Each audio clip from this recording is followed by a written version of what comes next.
অল্প তেলে আমরা রান্নাটা করবো। চলো, তেলটা গরম হয়ে গেছে, পনিরটা দিয়ে দিই। মা নুন দেবো তো? নুন জলে চুবিয়ে দেবো নাকি? আচ্ছা, মোটামুটি একটা লাল করে নিয়ে তুলে নেবো পনিরটাকে।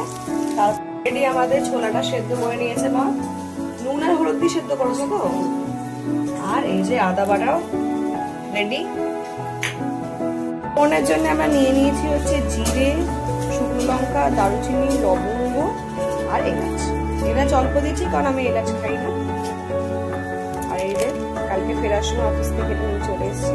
এবার এসে ছোলে মশালে ভাজা হয়ে গেছে। মা নুন জলটা রেডি করে রেখেছে। এই যে অল্প অ্যাড করলাম, একটুখানি হিং দিলাম,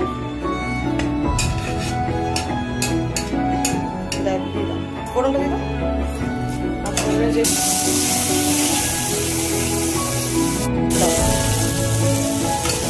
লঙ্কা দিলাম।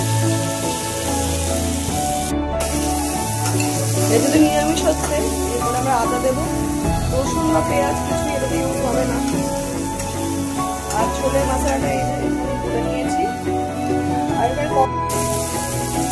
অল্প চিনি অ্যাড করবো আমরা। এবার করে ধনে পাতা অ্যাড করে নেবো।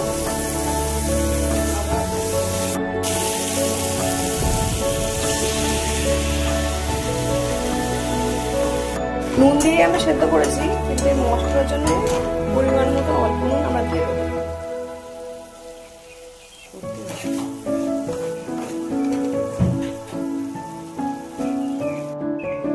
পুরো মিশিয়ে দিয়েছি আমরা।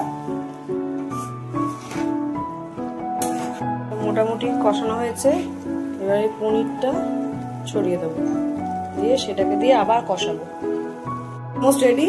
আমরা এবার গরম মশলা দিয়ে নামিয়ে নেবো।